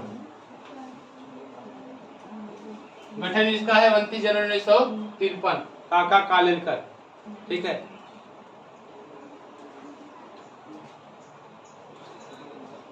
वो भी आयोग का गठन करना किसमें है? तो अनुच्छेद 340 से संबंधित है। ये अनुच्छेद 340 से संबंध है। इसी की शक्ति का अनुपालन करते हुए राष्ट्रपति ने इसको गठन किया था। ठीक है, आयोग वगैरह ज्यादातर राष्ट्रपति गठित करते हैं, आपको पता होगा। ठीक है, तो अनुच्छेद 340 में इसका उल्लेख है कि आप आयोग वगैरह गठन कर सकते हैं विशेष जातियों के लिए। एक और आयोग बहुत चर्चित है जिसको मंडल आयोग, मंडल कमीशन कहा जाता है। मंडल आयोग के बारे में लिख लीजिए, मंडल आयोग। ठीक है, मंडल आयोग लिख लीजिए। यह किस पर बना था? सामाजिक और शैक्षणिक रूप से पिछड़े वर्ग, सामाजिक और शैक्षणिक रूप से पिछड़े वर्ग, इसको बोलते हैं SEBC। ठीक है, SEBC आयोग BC कहते हैं मंडल आयोग को, ध्यान रखिएगा। एक बार पेपर में प्रश्न आया था कि SEBC आयोग किसे कहते हैं? तो मंडल आयोग। ठीक है, मंडल आयोग को SEBC आयोग कहते हैं। इसकी स्थापना हुई है 1979, 1 जनवरी 1979।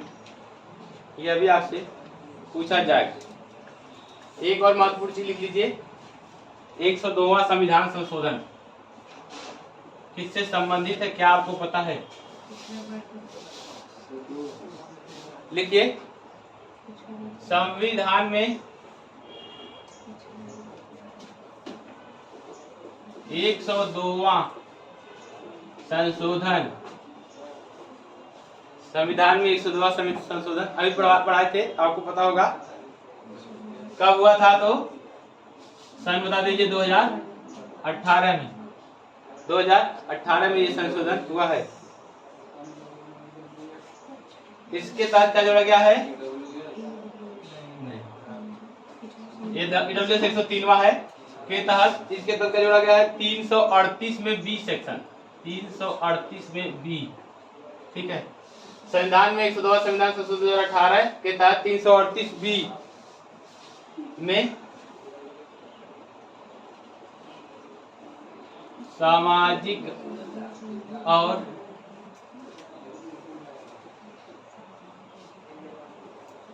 शैक्षणिक रूप से पिछड़े वर्गों के लिए आयोग, सामाजिक और शैक्षणिक रूप से पिछड़े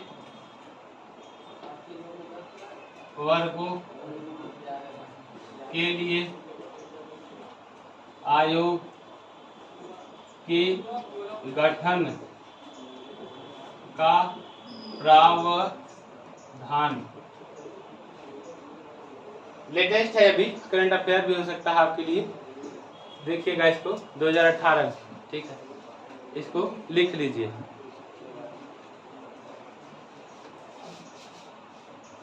तो लिख लीजिए।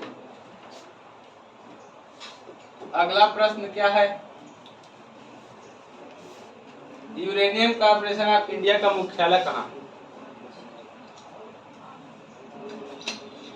वही सिंहभूम झारखंड, सिंहभूम झारखंड इसका उत्तर है। आइए इसको मिटा दे, आप लोग लिख लिए हैं, अभी नहीं सर। समझ में आ रहा है क्या है? संविधान में 102वां संशोधन 2018, राइटिंग थोड़ा अच्छी नहीं है मेरी, के तहत 338 बी में सामाजिक और शैक्षणिक रूप से पिछड़े वर्गों के लिए आयोग के गठन का प्रावधान है। ठीक है। मंडल आयोग इसको कहते हैं SEBC आयोग। 1 जनवरी 1979 79 इसका डेट है। इतना चीज लिख लिए हैं, जल्दी से लिख लीजिए।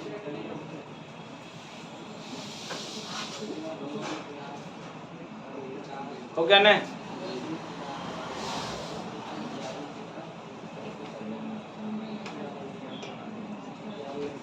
आगे बढ़ते हैं, आइए।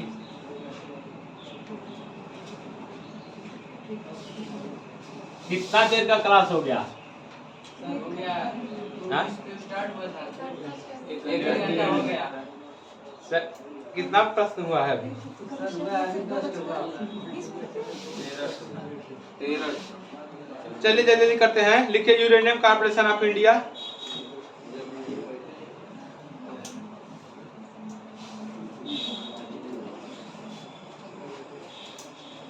यूरेनियम कॉर्पोरेशन ऑफ इंडिया का मुख्यालय सिंहभूम झारखंड में। इसकी स्थापना भी लिख लीजिए। इसकी स्थापना 1967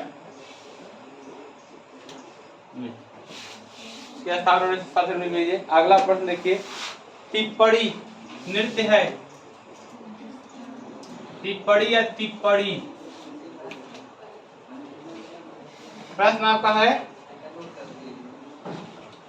प्रश्न है कि टिप्पणी किस राज्य का नृत्य या नृत्य नाटक है। ठीक है, टिप्पणी किस राज्य का नृत्य या नृत्य नाटक है?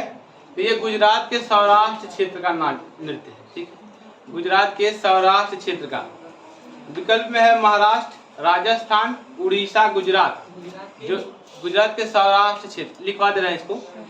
इसमें जो लोग गुजरात मारे हैं टिप्पणी या टिप्पणी, वो सही है। केवल महिलाओं द्वारा किया जाने वाला नृत्य है, ध्यान रखिएगा, इसको लिख लीजिए। यह गुजरात के सौराष्ट्र क्षेत्र में महिलाओं द्वारा किया जाने वाला नृत्य है। यह गुजरात के सौराष्ट्र में महिलाओं द्वारा किया जाने वाला नृत्य है। गुजरात का सौराष्ट्र क्षेत्र पड़ता है। ठीक है, गुजरात के सौराष्ट्र क्षेत्र में, सौराष्ट्र गुजरात के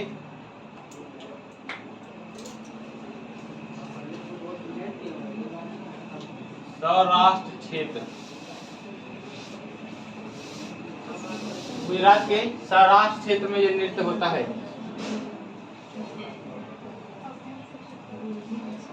निम्नलिखित में से कौन केवल पादप कोशिका में पाया जाता है? तो ये प्लास्टिड जो है वो लवक, हरित लवक, श्वेत लवक, वर्णिक लवक, ये सारे इसके भी प्रकार हैं। जो क्लोरोफिल है ये एक लवक होता है। क्लोरोफिल में कौन सी धातु पाई जाती है? मैग्नीशियम।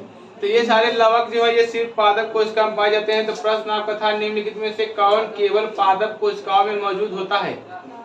निम्नलिखित में से कौन केवल पादप कोशिकाओं में मौजूद होता है? विकल्प में था गोल्जी निकाय, नाभिक, नाभिक मतलब केंद्रक, प्लास्टिड, माइटोकांड्रिया। माइटोकांड्रिया ऊर्जागिरी कहते हैं, सब में पाया जाता है। इसमें प्लास्टिड उत्तर है। ठीक है, प्लास्टिड इसमें उत्तर है, केवल पादप और शैवालों में पाया जाता है। लिख लीजिए, प्लास्टिड कोष्ठक में लवक केवल पादप कोशिका में पाया जाता है, केवल पादप और शैवाल कोशिका में पाया जाता है। इसके चारों तरफ देखिएगा तो कभी कभी डबल मेम्ब्रेन या दोहरी झिल्ली पूछ लिया जाता है, तो दोहरी झिल्ली भी इसके चारों तरफ पाई जाती है। प्लस क्या है, इसमें खाद्य पदार्थ और भोजन का संग्रहण भी होता है। प्लस क्या है कि ये रंग निर्धारण भी करता है। ठीक है, इतना चीज लिख लीजिए प्लास्टिक के बारे में। रंग निर्धारण करता है, खाद्य पदार्थों का संरक्षण होता है, भंडारण होता है, प्लस दोहरी झिल्ली पाई जाती है। इतना चीज लिख लीजिए। ठीक है, प्लास्टिड में भोजन का, खाद्य पदार्थों का संग्रहण, खाद्य पदार्थों का संग्रहण, रंग का निर्धारण और दोहरी झिल्ली पाई जाती है। अगला प्रश्न है, एशिया का सबसे बड़ा सोना बाजार कहाँ पाया जाता है? तो मेरठ में लगता है सोना बाजार। ठीक है, एशिया का सबसे बड़ा सोना बाजार है मेरठ में लगता है, उत्तर प्रदेश का मेरठ जिला। एशिया का सबसे बड़ा सोना बाजार उत्तर प्रदेश का मेरठ जिला।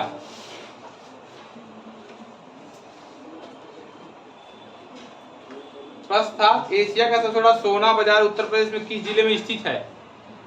विकल्प था मेरठ, गाजीपुर, चंदौली, वाराणसी। उत्तर है मेरठ। सोना बाजार क्या है? सोना मतलब आभूषण बाजार, जहाँ आभूषण का सबसे बड़ा बाजार लगता है, गहना वगैरह। गहना मार्केट, सोना मार्केट सबसे बड़ा कहाँ है? उत्तर प्रदेश का पूछा है। एशिया में सबसे बड़ा भी है, उत्तर प्रदेश में भी सबसे बड़ा है, देश में भी सबसे बड़ा है। क्या नाम है? मेरठ में।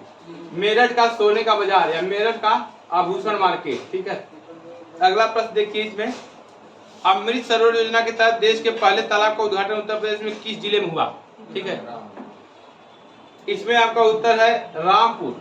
ठीक है, अमृत सरोवर योजना के तहत देश के पहले तालाब का उद्घाटन उत्तर प्रदेश के किस जिले में हुआ?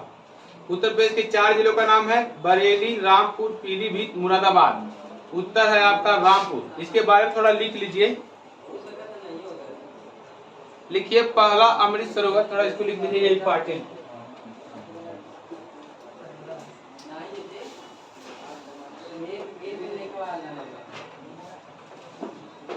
पूरा खत्म हो जाएगा आज। पहला अमृत सरोवर, चलिए आगे फिर क्लास लगेगी इसकी। पहला अमृत सरोवर कहाँ है? रामपुर जिला।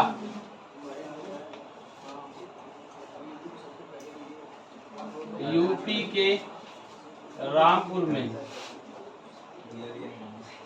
रामपुर जिले में, यूपी के रामपुर जिले में। ग्राम पंचायत का नाम, गांव का नाम है पटवाई गांव। पटवाई गांव में ये पहला अमृत सरोवर स्थापित किया गया है।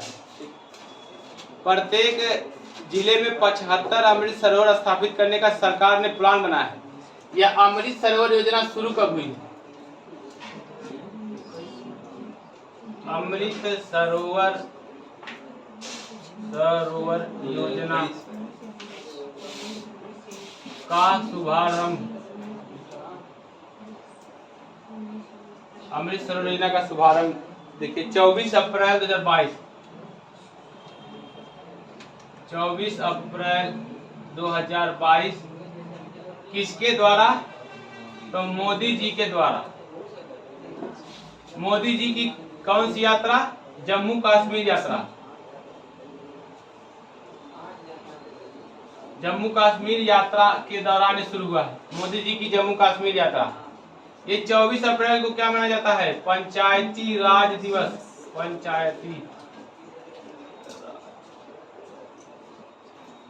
पंचायती राज दिवस के अवसर पर प्रधानमंत्री नरेंद्र मोदी की जम्मू कश्मीर यात्रा के दौरान 24 अप्रैल 2022 को अमृत सरोवर योजना का उद्घाटन किया गया। इसके तहत प्रत्येक जिले में, भारत के प्रत्येक जिले में 75 सरोवर या तो नवनिर्मित किए जाएंगे, मेंटेनेंस होगा, या फिर नए सरोवर का निर्माण किया जाएगा। ध्यान रखिए, क्यों? क्योंकि इससे भूमिगत जल का स्तर ऊपर उठेगा और जो शहरों में पानी ही नहीं मिल रहा है उसमें थोड़ा नल में पानी आएगा, सबमर्सिबल में पानी आएगा। ध्यान रखिएगा इसको, ठीक है। एक मंत्रालय बनाया गया है नया, जल शक्ति मंत्रालय। ठीक है, ध्यान रखिए, एक नया मंत्रालय का निर्माण हुआ है, जल शक्ति मंत्रालय। कब बनाया गया है? तो मई 2019 में, मई 2019 में नया मंत्रालय है जल शक्ति मंत्रालय। मई 2019 में जल शक्ति मंत्रालय। ठीक है, कौन मंत्री है? गजेंद्र सिंह शेखावत। गजेंद्र सिंह शेखावत। ठीक है, ये गजेंद्र सिंह शेखावत जो है इसके मंत्री हैं, आप लोग इसको लिख लीजिए। ठीक है, इतना चीज इंपॉर्टेंट। एक जिला में 75 अमृत सरोवर बनाया जाएगा। ध्यान रखिए, पूरे भारत में प्रत्येक जिले में 75 का टारगेट रखा गया है, जिसके तहत पहला कहाँ है? यूपी में रामपुर। ठीक है, एक जिले में 75 संख्या होनी चाहिए टारगेट। ठीक, एक जिले में 75। ठीक, उत्तर प्रदेश ने भी अपना टारगेट रखा है 1000 तालाब बनाने का। ठीक है, ध्यान रखिएगा, योगी आदित्यनाथ ने राज्य में कितने तालाब बनाने का टारगेट रखे हैं? तो 1000।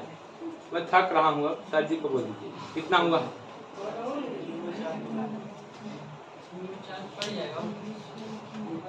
सर जी को बोल दीजिए। अब असल में कुछ ग्लूकोज नहीं है शरीर में, अभी बहुत इसमें लिखवाना है। एक प्रश्न है अगला एक प्रश्न देख लीजिए। निम्नलिखित में से किस राज्य में 2011 उच्चतम लिंगानुपात जनगणना के अनुसार है? निम्नलिखित में किस राज्य में 2011 में उच्चतम लिंगानुपात जनगणना के अनुसार है? यह विकल्प, अगर विकल्प से आप मानेंगे इस प्रश्न को, तमिलनाडु सही है। अगर विकल्प से आप नहीं मानेंगे तो केरल सही है। ठीक है, ध्यान रखिएगा। पर चूंकि विकल्प में केरल नहीं दिया है, इसलिए जो है तीसरा स्थान किसका है? तमिलनाडु का। दूसरा स्थान है पुडुचेरी का। ठीक है, इसमें यदि केरल होता तो तमिलनाडु गलत रहता, पर केरल विकल्प में न होने के कारण तमिलनाडु सही है। ठीक है, क्योंकि पहला दूसरा जो विकल्प जो स्थान था वो विकल्प में नहीं है, तीसरा वाला विकल्प में है। इसमें जो लोग तमिलनाडु की उनका सही है। ठीक है, 2011 की जनगणना के अनुसार टॉप 5 राज्यों का नाम लिख लीजिए लिस्ट में। लिखिए, आइए, ये लिख चुके हैं आपकी, हट जाए थोड़ा सा, ये लिख चुके हैं ना। चलिए इसमें आगे लिख लीजिए। ये सब बताना जरूरी है, नहीं तो विकल्प तो बता करके 10 मिनट में खत्म हो जाए।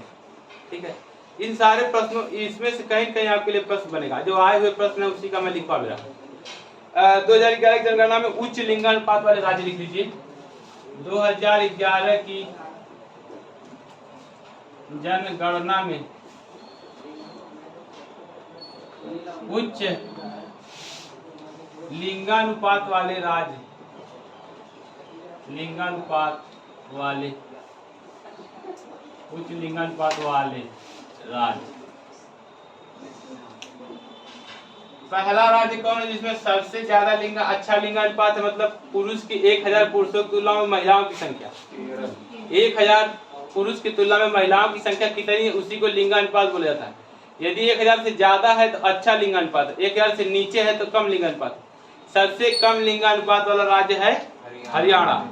सबसे अच्छा लिंगानुपात है केरल का। तो पहला स्थान है केरल का, पहला पोजीशन है केरल का। कितनी महिलाएं हैं? तो 1084। 1000 पुरुषों पर 1084 महिलाएं। ठीक, इसके बाद दूसरा स्थान है पुडुचेरी का।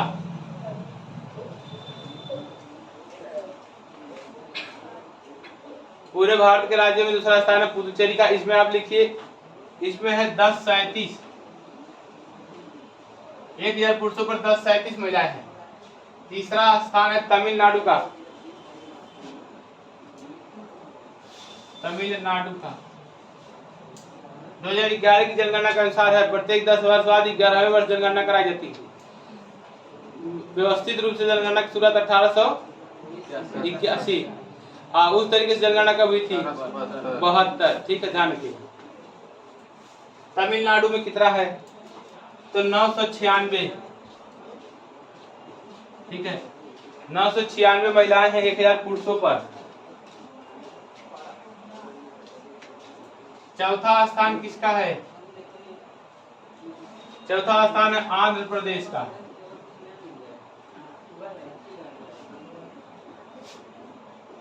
आंध्र प्रदेश का स्थान है चौथा। इसमें है 993। 993 महिलाएं प्रति 1000 पुरुष। ठीक है, प्रति 1000 पुरुष पर 993 महिलाएं। 12वां स्थान है कर्नाटक का। कर्नाटक का स्थान है 12वां। अब 5 से 12 तक मतलब कि जो विकल्प है उसको लिख लीजिए। 28 राज्य लिखवाने का क्या फायदा? 5वां क्या है? कर्नाटक। जो विकल्प में दिया है उसी का हम लिख रहे हैं। 973 महिलाएं प्रति 1000 पुरुष। उड़ीसा का स्थान है 9वां। 9वां स्थान है उड़ीसा का। उड़ीसा का 9वां स्थान है। इसमें है 79 महिलाएं प्रति 1000। सबसे नीचे है हरियाणा, सबसे ऊपर है केरल। इसको लिख लीजिए। इतना हो गया। हरियाणा में 889 या 19। हरियाणा का चेक कर लीजिएगा, सर जी से बोल दीजिए, बाकी क्लासेज आगे आगे चलेंगी। इसमें और लिख लीजिए जम्मू कश्मीर अगला उत्तर है। अगला प्रश्न क्या है, बाकी सारे प्रश्न बोल रहे हैं। इसमें और भी कुछ लिखा हूँ, सारा लिखा हूँ।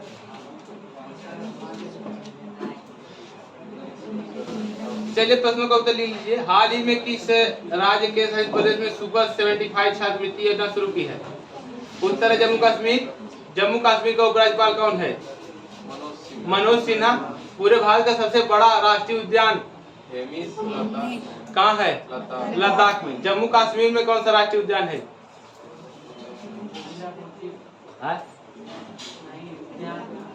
दाचिंगम। ठीक है, ध्यान रखिएगा, दाचिंगम।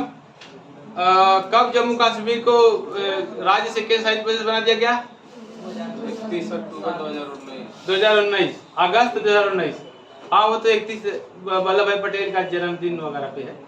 तो और प्लस जम्मू कश्मीर में क्या है? केसर का उत्पादन का जीआई टैग है। भारत में सबसे उत्तम प्रकार का कोयला जम्मू कश्मीर में मिलता है। ठीक है, तो 2 राजधानियां हैं, श्रीनगर और जम्मू। अब 2 राजधानियों को हटा दिया गया, 1 राजधानी बना दिया गया। ठीक है, तो अब 2 राजधानी वाला सिस्टम को हटा दिया गया। परिसीमन आयोग का यहाँ गठन किया गया है, ये भी ध्यान रखिएगा। 26 जनवरी 2021 को भारतीय गणतंत्र दिवस परेड में किस देश की सैन्य टुकड़ी ने भाग लिया?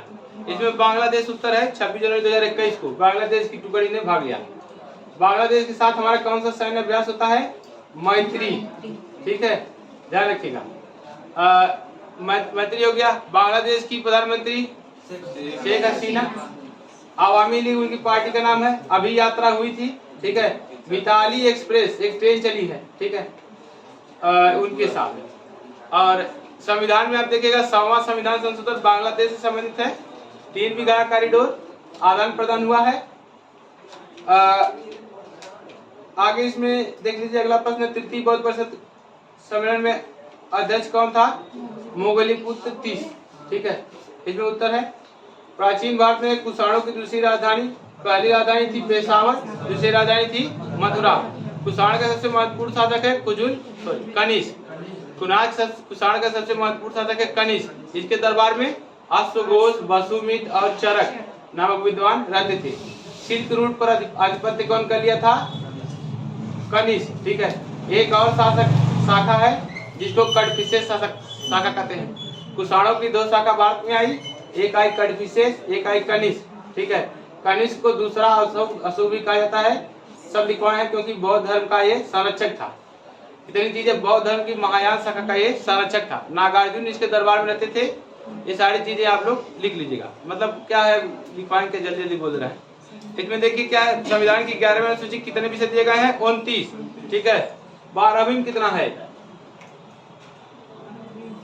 कैसे विषय याद करिएगा, ट्रिक देख लीजिए। 11वीं अनुसूची है, 9 में 2 जोड़िएगा कितना जाएगा? 11। इसमें कितना विषय है? 29। ठीक है, 2 में 9 जोड़िएगा कितना जाएगा? 11। 11वीं अनुसूची है, विषय कितना है? 2 + 9 या 29 विषय। ठीक है, इसको ध्यान रखिएगा, ट्रिक है याद करने का। 11वीं अनुसूची किससे संबंधित है? नगर पंचायत। 12वीं नगर पंचायत से। 11वीं क्या है? ग्राम पंचायत से। कब जुड़ा है? कौन सा संविधान संशोधन? 92वां कि 93वां? 73वां संविधान संशोधन 1992। ठीक है, ध्यान रखिएगा, इससे जुड़ा हुआ है। इसमें पंचायती राज सर्वप्रथम चुनाव कहाँ हुए थे? ग्राम पंचायत के आंध्र प्रदेश। सर्वप्रथम लागू कहाँ हुआ था? राजस्थान के नागौर जिला। ठीक है, अब इसमें आगे क्या है? पंचायती राज व्यवस्था की नींव रखने का श्रेय किसे दिया जाता है? इस प्रश्न में थोड़ा डाउट है।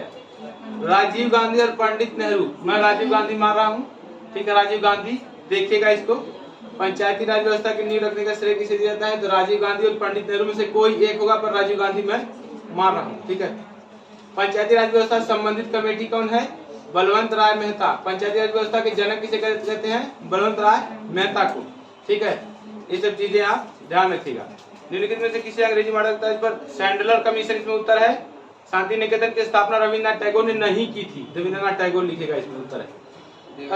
रविन्द्रनाथ टैगोर उत्तर है। दक्षिण भारत में कौन है? अलवार। अलवार कौन है? शैव। वैष्णव को अलवार कहेंगे और शैव को नयन मार या नयन नार कहेंगे। नोट से है ये प्रश्न। कौन सी जल संधि यूरोप और अफ्रीका को अलग करती है? तो आप देखेंगे मोरक्को नीचे है, ऊपर क्या है? पुर्तगाल, स्पेन और फ्रांस। नीचे क्या है? जिसमें जिब्राल्टर, ठीक है। मोरक्को से होकर के एक पर्वत भी जिसका नाम है एटलस, सबसे ऊंची चोटी है टुबक्कल, ठीक है। मोरक्को नीचे है, ऊपर कौन है? ऊपर आपका है ये पुर्तगाल, स्पेन और फ्रांस। फ्रांस और स्पेन के बीच कौन सी खाड़ी पाई जाती है? बिस्के की खाड़ी, ठीक है। न्यू मूर के पठार पर कौन देश स्थित है? देख के आएगा, फ्रांस ही है। इसमें जिब्राल्टर सौरमंडल का ग्रह अरुणधारा, ठीक है। अरुणधारा होता है पश्चिमी सर्वाधिक जैविकता, पश्चिमी घाट में सर्वाधिक जैविकता पाई जाती है। इसको क्या कहते हैं? सहयाद्री, ठीक है। पश्चिमी घाट का नया नाम, अलग नाम क्या है? दूसरा नाम क्या है? सहयाद्री। हिमालय का दूसरा नाम क्या है? हिमाद्री। इसको ध्यान रखिएगा। जिब्राल्टर के पश्चिमी घाट का महाराष्ट्र, प्याज उत्पादन नासिक महाराष्ट्र। और ये क्या है? स्वर्ण क्रांति बागवानी, ठीक है। बागवानी और शहद से संबंधित है स्वर्ण क्रांति। अगला प्रश्न है इसमें जीडीपी। देखिए क्या है ये प्रश्न, बहुत लोग विवादित बोल रहे हैं, जिसमें क्या है कि लोग कह रहे हैं कि भारतीय सांख्यिकी संस्था इसकी गणना करती है। आप लोग नोट में देखिएगा, भारतीय सांख्यिकी संस्था का विलय करके राष्ट्रीय सांख्यिकी कार्यालय का निर्माण किया गया अभी जल्दी 2020 में। इसमें उत्तर राष्ट्रीय सांख्यिकी कार्यालय। खनन किस में आता है? जो भी सीधे धरती से प्राप्त होता है वो प्राथमिक क्षेत्र में, चाहे कोयला है, चाहे खनन है, चाहे कृषि उत्पादक, इसमें प्रथम। जो भंडारण कर रहा है द्वितीय में, गोदाम वगैरह। जो सर्विस दे रहा है वो तृतीय सेक्टर में, ठीक है। अर्थव्यवस्था के 3 सेक्टर है। जो सीधे डायरेक्ट प्रकृति से प्राप्त कर रहे हैं प्राथमिक सेक्टर है। ये सब चीजें पढ़ाई गई है, इसलिए तेजी से पढ़ा रहा हूँ। जो भंडारण है वो द्वितीय सेक्टर है। जो सर्विस कर रहा है, जो पेट्रोल पंप है वो क्या है? तृतीय सेक्टर है। जो पेट्रोल का भंडारण कर रहा है वो एनजीसी क्या है? द्वितीय सेक्टर है। जो पेट्रोल का खनन कर रहा है वो क्या है? प्राथमिक सेक्टर। ध्यान रखिएगा इसको। इसमें द्वितीय पंचवर्षीय योजना की अवधि 56 से 61, ठीक है। 56 से पहली कब है? 51। द्वितीय पंचवर्षीय योजना किस मॉडल पर आधारित है? इसके किस अर्थशास्त्रिक मॉडल पर है? इसको याद करने का ट्रिक देख लीजिए। जैसे आप इसको याद करेंगे, पहली पंचवर्षीय योजना पूछता तो लिख लीजिए पहली। पहली लिख लिया। प से क्या है? पहली। ह से क्या है? Herald Domar. Herald Domar. पहली पंचवर्षीय योजना हेराल्ड डोमर मॉडल पर आधारित है। दूसरी पंचवर्षीय योजना, आप उसके बाद कंफ्यूजन नहीं रहेगा। दूसरी कौन है? दूसरी पंचवर्षीय योजना पीसी महालनोबिस। महालनोबिस, ठीक है। पीसी महालनोबिस। द्वितीय पंचवर्षीय योजना में भारी उद्योग कारखाने ज्यादातर स्थापित हुए थे, इसको ध्यान रखिएगा, ठीक है। पहले का लक्ष्य था कृषि, दूसरे का था सतत विकास। इसमें आज भारत का प्रथम डुगोंग संरक्षण केंद्र, डुगोंग को समुद्री गाय बोलते हैं, ठीक है। उत्तरी सरकार तट पर समुद्री गाय के संरक्षण के लिए क्षेत्र बनाया गया है। तमिलनाडु में करंट अफेयर लिखा था। कौन सी देश में? अल्जीरिया उत्तर है। इसमें देखिए एक बांध है, आसवान बांध, मिस्र में नील नदी किनारे पूछा गया है। आसवान बांध किस नदी किनारे है? तो नील नदी किनारे, ठीक है। एक है करीबा बांध, इंपॉर्टेंट। करीबा बांध है तो है जाम्बेजी नदी। जाम्बेजी नदी अफ्रीका में है। इसका ट्रिक क्या है? करीब जा, करीब जा, ठीक है। चलो क्या लिखे? ये करीबा बांध है और जाम्बेजी नदी है, जाम्बेजी देश में बहती है। हारमुज जलमग्न, आप देखिएगा ईरान के नीचे हारमुज जलमग्न है, ठीक है। जब अमेरिका से दुश्मनी हुआ था तो ईरान ने कहा था कि मैं हारमुज जलमग्न को बंद कर दूंगा। फारसी खाड़ी और ओमान खाड़ी को अलग करता है, ठीक है। पहली में है पहली पंचवर्षीय योजना हेराल्ड डोमर मॉडल। दूसरी पंचवर्षीय योजना है पीसी महालनोबिस मॉडल। ये करीबा बांध है जाम्बेजी नदी पर। इसकी ट्रिक है करीब जा, ठीक है। हो गया ना? इतना ही है। अब पढ़ाते अभी बहुत इतना जल्दी खत्म नहीं होगा ये। अभी मैं 2-4 घंटे क्लास और चलेगा और उतना ताकत नहीं मेरे पास लग रही है। आज की क्लास इतना इस्तेमाल कर लीजिए। रीजनिंग नहीं पढ़ाएंगे। हम पढ़ा देंगे रीजनिंग की, बस समय क्या दर्द कर रहा है सभी। इसको बंद कर दीजिए। पीसी महालनोबिस बंद कर दीजिए, सर भी बंद कर दीजिए।